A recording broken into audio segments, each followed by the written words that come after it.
tardes, mi equipo está con María Rocha, Diego Gaitán Mendoza, Noa Lugo Soto y yo, Jessica Esmeralda Márquez. Les vamos a presentar un video acerca de la historia de la comunicación. Para comenzar a hablar sobre la historia de la comunicación, primero definamos ¿qué es la comunicación? La comunicación, palabra que proviene del latín communicatio, es el acto que nace de la conciencia destinada a transmitir un mensaje a otro u otros individuos. El sistema utilizado por los implicados en el acto comunicativo está conformado por signos y formas semánticas. Es un acto que se da normalmente entre tres tipos de seres: humanos, en donde el acto se origina por el lenguaje; los organismos vivos, denominado como biosemiótica; y los aparatos de comunicación habilitados, a lo que se le conoce como cibernética. La comunicación nace de la intención o el deseo de conseguir una interacción provechosa con otro individuo, bien sea para transmitir información, provocar una acción en nuestro interlocutor o simplemente para hacer saber nuestras ideas respecto a un tema que queramos tocar y manejar de algún modo. Elementos de la comunicación. El emisor. El emisor es el que porta la información inicial y quien la transmite. Este emisor bien puede tratarse de un solo individuo, de un conjunto de individuos o de una máquina utilizada para realizar el acto comunicativo. El receptor, por lógica, es quien recibe la información proporcionada por el emisor. Este posee las mismas características que el emisor en cuanto a que puede ser un solo individuo, varios o tratarse de un aparato electrónico. El código. El código se le identifica como un sistema conformado por signos que poseen un significado conocido por el emisor y el receptor, y es el sistema que emplea el receptor para codificar el mensaje. El canal se define como el medio físico utilizado por el emisor en el acto comunicativo para enviar o transmitir la información en cuestión. A este medio se le reconoce como natural si se trata del aire o la luz, y como artificial cuando estamos hablando de la imprenta, la telegrafía, radio, celular, etc. El mensaje se conoce como mensaje a la información que transmite el emisor, cargada de una carga semántica que el receptor sabe identificar y entender. El contexto. Podemos entender el contexto como el entorno físico, ambiental, temporal, espacial y hasta sociocultural en donde sucede o se establece la comunicación. Tipos de comunicación. Verbal.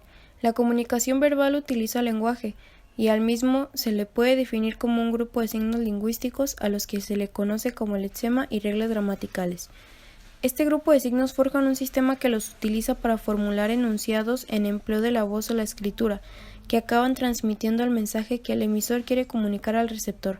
Las reglas gramaticales y los signos que conforman la comunicación verbal dependen de la cultura en la que la misma tenga lugar, pues diferentes culturas suelen tener diferentes idiomas, lo que representan reglas gramaticales diferentes y lexemas distintos a los de otro idioma o sistema lingüístico. La comunicación escrita es un proceso que consiste en que el emisor utilice signos lingüísticos de carácter gráfico para transmitir un mensaje al receptor. Esta utiliza la palabra escrita para transmitir información atemporal, pues no depende de la presencia del emisor, ya que el mensaje queda plasmado en papel, en un medio digital o sobre cualquier superficie que permita la escritura del lenguaje. Comunicación no verbal. Emplea gestualizaciones y signos. La conforman varios tipos de comunicación no verbales que se conocen como el paralenguaje, kinésica, cronémica, proxémica o las miradas. La comunicación no verbal representa un importante complemento de la comunicación hablada cuando se está efectuando una transmisión de mensajes y podemos percibir la reacción del otro con nuestros sentidos. Historia y evolución. El origen de esta se debe al dominio de una herramienta biológica indispensable para la comunicación: la voz. La voz pudo haber tenido su origen gracias al desarrollo del cerebro humano. Las artes rupestres. Tratándose de sistemas de comunicación, los primeros símbolos destinados a este fin que se conocen en la historia de la humanidad son las artes rupestres. Estas representaciones gráficas se pintaban en cuevas, datan desde el año 30.000 a.C. y son consideradas como el intento primigenio del hombre por transmitir información que quedase para las siguientes generaciones. Los petroglifos.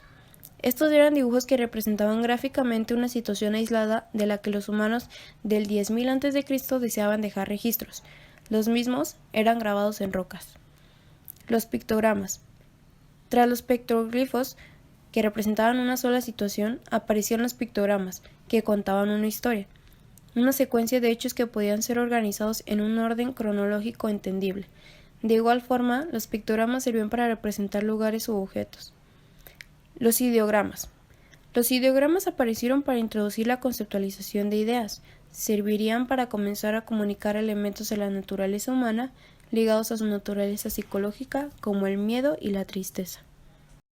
Primera etapa. Los egipcios fueron los primeros que planteaban sobre piedra o pared, mediante unas figuras llamadas jeroglíficos, las actividades que realizaban para evitar que se les olvidara. Ellos fueron los primeros en introducir la escritura.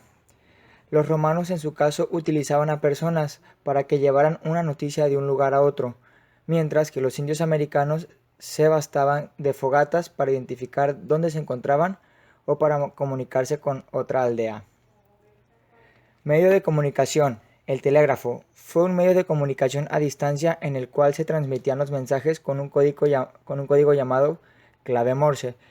El primer mensaje dio inicio a una nueva forma de red de comunicación. Las palomas mensajeras fueron utilizadas para enviar mensajes de una ciudad a otra, donde la paloma llevaba una carta enredada en una de sus patas. El teléfono es hasta ahora una de las mejores herramientas de la comunicación, ya que convierte el habla en un impulso que viaja por la línea telefónica hasta llegar a su destino, donde es nuevamente transformado. La radio es uno de los sistemas de comunicación que se han desarrollado de tal manera que han creado un medio bastante agradable y creativo, donde la comunicación, por ser uno de los mejores, ya que por este medio se pueden expresar muchas cosas como arte, noticias, entre otros. La televisión, que además de permitir escuchar un sonido, permite proyectar una imagen de un suceso que esté ocurriendo en el momento de forma instantánea. La televisión comenzó siendo de blanco y negro, evolucionando años más tarde en televisión a color. Los ordenadores. Podemos decir que se empezó con grandes ordenadores que ocupaban habitaciones inmensas, dando paso a ordenadores que solo ocupan un espacio mínimo en nuestras mesas de estudio. El teléfono móvil. Este dispositivo ha conseguido que en poco tiempo se haya convertido en un aparato imprescindible en la vida de las personas. Se ha pasado de aquellos teléfonos grandes, solo capaces de llamar y mandar mensajes cortos, a los teléfonos de pequeñas dimensiones con capacidad de enviar mensajes, conexión a internet, videoconferencias, etc. En estos días vivimos inmersos dentro del mundo de la telefonía móvil. Redes sociales. En el 2002 comienzan a aparecer sitios web promocionando las redes de círculos de amigos en línea, cuando el término se empezaba para describir las relaciones en las comunidades. Y se hizo popular en 2003 con la llegada de sitios tales como MySpace o Chink. Hay más de 200 sitios de redes sociales, aunque Friendster